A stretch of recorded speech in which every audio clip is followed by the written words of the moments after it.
राम से पहले के हमारे सारे अवतार मानवीय धारणाओं से बाहर हैं। जैसे मत्स्यावतार मछली है, वराह अवतार शूकर है, कच्छपा अवतार कछुआ है, नरसिंह अवतार नर है और सिंह है। लेकिन राम पहले हैं, उनसे पहले परशुराम भी हैं, लेकिन वे परशु हाथ में लिए हुए हैं। उनके वश में क्रोध नहीं है, जगत के कल्याण के लिए क्रोध आ जाता है, लेकिन राम जी को क्रोध नहीं आता। राम को कोई क्रोधित दिखाए तो समझ लेना इसमें इसका कोई एजेंडा होगा, राम का क्रोध नहीं है। राम को पूरे जीवन में आधा आधा बार, 2 बार क्रोध आया।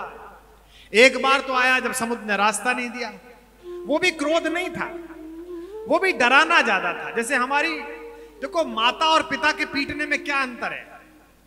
जो 70 से पहले पैदा हुए लोग हैं उन्हें पता होगा, अब तो बच्चा पिटता ही नहीं, हम तो काफी कूटे गए हैं।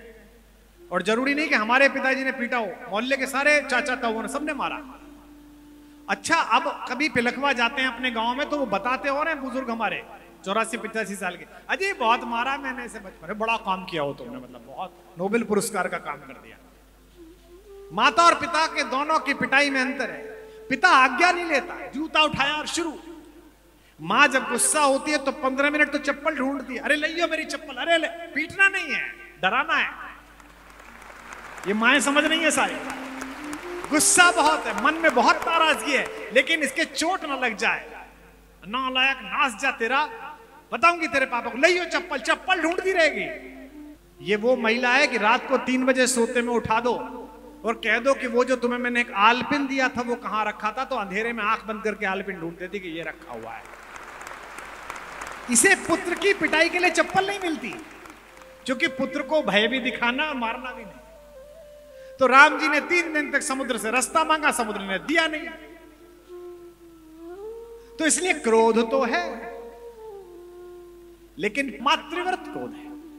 विनय न मानत जलधि जड़ गए 3 दिन बीत, बोले राम सकोप तब भय बिन होए न प्रीत। अब ये कहने के बाद 15 मिनट लगा दिया उन्होंने धनुष बाण मंगाने में। करना होता तो 2 मिनट में कर देते। भ्रकुटी विलास सृष्टि लय होई, जिसकी भ्रकुटी के हिल जाने से सृष्टि पलट जाती हो। 15 मिनट ज्ञान दे रहे हैं समुद्र को। लक्ष्मण बाण सरासन लानू, सोखो बारिद बिसिक के साथ, अभी सोखता हूं इसे। और फिर ज्ञान और बता रहे हैं, 60 सन विनय कुटिल सन प्रीति, सहज कृपन सन सुंदर नीति, ममता का ज्ञान दे रहे हैं। आधा क्रोध तो तब आया, आधा क्रोध तब आया जब जटायु ने उनसे पूछा। जटायु को चाचा कहा उन्होंने, तात कहा, आप मेरे पिता के मित्र हैं, मेरे चाचा के समान हुए, मैं आपका संस्कार करने की अनुमति चाहता हूं, क्योंकि मैं अपने पिता का संस्कार नहीं कर पाया, कैसा अभागा पुत्र हूं। तो माता गोमती के किनारे उन्होंने संस्कार किया। जटायु ने पूछा कि मैं स्वर्गलोक जा रहा हूं, आपके पिताजी मिलेंगे दशरथ जी, उन्हें क्या बताऊं। तो पत्नी का अपहरण हो चुका है, रावण अपहरण करके ले जा चुका है। इसे कहते हैं राम होना। क्या अद्भुत पंक्ति है, मुझे रोमांच हो जाता है। राम ने कहा, चाचा जी पिताजी को कुछ मत बताना। उन्होंने कहा, जो मैं राम, अगर मैं राम हूं और उनका लड़का हूं, इसे कहते हैं आत्मविश्वास। किधर रावण गया है पता नहीं, रावण कितना शक्तिशाली है पता है, बीच में समुद्र है पता है, सेना है नहीं, सुग्रीव मिला नहीं है, लेकिन राम का आत्मविश्वास देखिए, मेरे भगवान का, मेरे मर्यादा पुरुषोत्तम का। जटायु से कहते हैं, चाचा जो मैं राम, अगर मैं उनका लड़का हूं तो आप उन्हें कुछ मत बताना, कुल सहित खानदान सहित कहाई दशानन आए। रावण खुद स्वर्ग में जाके उनको बताएगा कि वो क्या बदतमीजी करके आया। इसे राम कहते हैं। इसलिए राम एक ऐसे पात्र हैं जो आपके घर में प्रतिपल मिल सकते हैं। आपको भाई ढूंढना है तो राम की कहानी सुन लीजिए। हमको नोएडा में एक सेठ जी ने मुझे कहा, अभी भाई साहब बड़े संकट में था, अपने फार्म हाउस पे अपने अपने राम कराना है 3 दिन का, 4 साल बड़े कष्ट में बीते, अब मुक्त हुआ हूं। मुझे लगा कैंसर हो गया होगा, कीमोथेरेपी के बाद ठीक हो गए होंगे, बिल्डर है बहुत बड़े। मैंने कहा क्या आप स्वस्थ तो हैं? बोले नहीं नहीं, वो छोटे वाले भाई से, भाई साहब जो गुड़गांव वाले प्लॉट का मुकदमा चल रहा था ना हमारा, वो हम जीत गए। छोटे भाई को मुकदमे में हराकर राम और भरत की कथा सुनना चाहते हैं। क्या मूर्खता है। समृद्ध समाज के लोगों, मेरी आवश्यकता नहीं है, आपकी आवश्यकता है इस कथा को जानना। मुझे तो जो इन कहानियों को पढ़ के फायदा हुआ वो मेरे जीवन में दिख रहा है। मैंने ना राम कथा पढ़ी होती तो मैं यहां थोड़ी बैठा होता।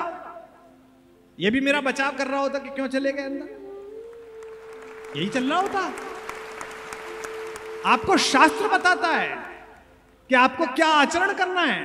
आपको महाभारत बताती है कि दुशासन और दुर्योधन के साथ हो, अगर कर्ण हो तो रथ छोड़ के उतर जाओ, ज्यादा मित्रता के चक्कर में मत पड़ो। तो भाई कैसा हो यह कहानी बताती। एक पुत्र के रूप में, एक नागरिक के रूप में, एक मनुष्य के रूप में क्या भूमिका है, ये कहानी सिखाती है। दुनिया में शायद इससे बड़ा कोई मॉरल स्टोरी नहीं है। हमारा दुर्भाग्य यह है कि मुझको मेरे बचपन में क्या पढ़ाया गया, ध्रुव, प्रहलाद, आरुणी, लक्ष्मीबाई, तात्या टोपे, महाराणा प्रताप, और आपको क्या बताया जा रहा है। कभी बच्चे की कहानियां सुनना, टॉम, डिक, हैरी। पिछले 10 साल में जैसे कहानी ने सबसे ज्यादा पैसा कमाया है भारत से, अपने कार्टून बेच बेच के, उस कहानी में कोई पुरुषार्थ नहीं है। हैरी पॉटर, उसका चमत्कार इतना है कि बस वो इसे एक चमत्कारी झाड़ू मिल गई है, उसको वो नीचे लगा के उड़ता है, उससे क्या चमत्कार होता है। राम पुरुषार्थ की कहानी है। राम निकले हैं तो उनको कोई किसी प्रकार की सिद्धि नहीं मिली है, राम ने अपने स्वत्व से अर्जित किया। जैसे जब शेर जंगल में निकलता है तो उसके राज्याभिषेक नहीं होता, उसकी ओथ सेरेमनी नहीं होती कि इतने बजे शपथ ग्रहण होगा। राम जब भारत से निकले हैं तो उनकी ओथ सेरेमनी नहीं हुई, पूरी प्रकृति ने झुककर प्रणाम किया कि महाराज आ गए हैं, सरकार आ गए हैं, मेरे पिताजी आ गए। नाभिषेको न संस्कार सिंहस्य क्रियते वनः विक्रमोर्जित सत्वस्य स्वयमेव मृगेंद्रता। इसलिए सृष्टि का रचयिता जब अभिनय करने के लिए आया तो हम के आपके जैसा हो गया। रोया भी है, खेला भी है, चोट भी लगी है। ये चौमासा चल रहा है,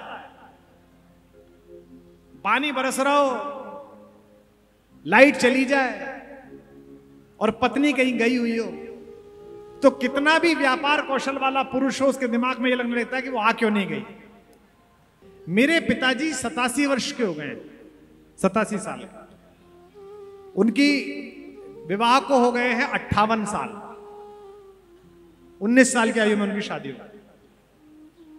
वो 1 घंटे में माताजी पिताजी 60 मिनट होते हैं, वो लगभग 120 बार लड़ते हैं दोनों। और अगर 15 मिनट के लिए मेरी माताजी चली जाएं तो वो 30 बार पूछते हैं तेरी मां नहीं आई। अभी एक दिन मेरी माताजी कहीं चली गई, मुझसे कह रहे थे, मैं कुछ पढ़ रहा था, मुझसे 10 मिनट में 10वीं बार पूछा, अरे तेरी मां नहीं आई। मैंने कहा जी तब तक मुझसे लड़ लो। ये जो दाम्पत्य का सुख है, इसको निभाने वाले मेरे राम से जब मेरी माता विलग हुई तो वो ऐसे ही रोए, ऐसे ही परेशान हुए जैसे एक पुरुष परेशान होता है। पशु पक्षी से पूछने लगे, हे खगमृग, हे मधुकर श्रेणी, तुम देखी सीता मृग नैनी। चातुर्मास में अपने छोटे भाई से कहते हैं, आकाश में बादल गरज रहे और मुझे डर लग रहा है। किसको डर लग रहा है? तीनों लोकों के स्वामी को, जिसने जगत बनाया है। गण घमंड नभ गरजत घोरा, प्रिया विहीन मन डरपत मोरा। इसीलिए मैं सदा कहता हूं, इस जगत को देखने की दृष्टि भी राम है और इस जगत के दृष्टा भी राम है। इस समस्त सृष्टि के रचयिता सृष्टा भी राम है और इस जगत की एक सृष्टि मनुष्य के रूप में वे भी राम है। एक सफेद रंग की कब्रगाह है जहां 2 लोग लेटे हुए हैं, एक बादशाह, एक उसकी बेगम। सुंदर बिल्डिंग है, अच्छे लोगों ने बनाई है। मैं उन कारीगरों को प्रणाम करता हूं जिनके कौशल का नमूना है वो। कहते हैं ये प्रेम का प्रतीक है। अजीब बात है। मुझे तो यह संयोग नहीं मिला कि मैं देश की नीति का निर्धारण करूं। कभी ऐसा संयोग पड़ गया और मुझसे कहा गया इस राष्ट्राध्यक्ष को घुमा के लाओ, तो मैं उसे आगरा नहीं ले जाऊंगा। इससे बेहतर तो मैं उसे बिहार ले जाऊंगा, जहां एक गरीब आदमी, एक मांझी, उसने अपनी गर्भवती पत्नी को एक पहाड़ से फिसलकर गिरते हुए देखा तो एक हथौड़ा और एक छैनी उठाई और पहाड़ का कलेजा चीर कर रास्ता बना दिया। वो पहाड़ दशरथ मां जी का जड़ा बड़ा प्रेम का प्रतीक। इससे बड़ा प्रेम का प्रतीक अगर किसी विदेशी को घुमाना हो तो हेलीकॉप्टर में बिठाकर राम सेतु के पत्थरों का दर्शन करा देना, जिस पर एक प्रेमी चढ़कर गया। राम मानस भी हैं और गीता भी है, राम मानस भी है और गीता भी है। राम है राम भी, राम सीता भी है। राम है राम भी, राम सीता भी है। राम गृहस्थ है, राम है संत भी। राम गाइए। गृहस्थ है, राम है संत भी। 14 साल बाद जब भगवान लौटे तो उनका स्वागत पूरी प्रकृति ने किया। और जब उनकी शोभा यात्रा अयोध्या की गलियों में जा रही थी तो असम की राम कथा में एक उल्लेख आता है असमीज भाषा में। उन्होंने भरत जी को बुलाकर कहा कि क्या मेरे आगमन से अयोध्या के बच्चे प्रसन्न नहीं है क्या? अयोध्या के नागरिक प्रसन्न नहीं है क्या? तो भरत रोने लगे। भरत ने कहा एक एक दिन प्रतीक्षा में बीता है, आप ऐसा क्यों सोचते हैं? आपने ये सोचा भी कैसे? तो भगवान ने कहा कि जो हमारी मां के समकक्ष महिलाएं थी वे छज्जों पर खड़े होकर आशीर्वाद दे रही हैं। जो हमारे पिताओं के समकक्ष पुरुष थे उनकी आंखों में आशीर्वाद के आंसू हैं। जो मेरे और तुम्हारे साथ बच्चे बड़े हुए थे वे अब माता पिता बन गए हैं, वे भुजा फैलाकर गले मिलना चाह रहे हैं, लेकिन बच्चे दिखाई नहीं दे रहे। क्या अपने ताऊ राम के आगमन पर अयोध्या के बच्चे प्रसन्न नहीं है? जो उत्तर भरत जी ने दिया वो आपकी आंखों से आंसू ले आएगा। रोते हुए भरत जी ने कहा जब से आप जंगल गए और आपने वनवास में गृहस्थ होते हुए ब्रह्मचर्य का पालन किया, पूरी अयोध्या ने ब्रह्मचर्य का पालन किया है। 14 वर्ष से अयोध्या में बच्चे पैदा ही नहीं हुए। इसे कहते हैं राजा के अनुकूल हो जाना।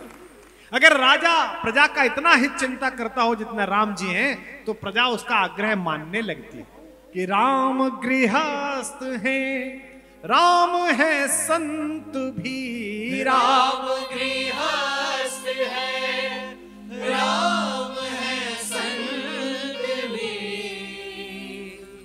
राम आरंभ भी, राम ही अंत भी। राम आरंभ भी, राम ही अंत भी। राम आरंभ भी, राम ही अंत। बोलो राघवेंद्र सरकार की।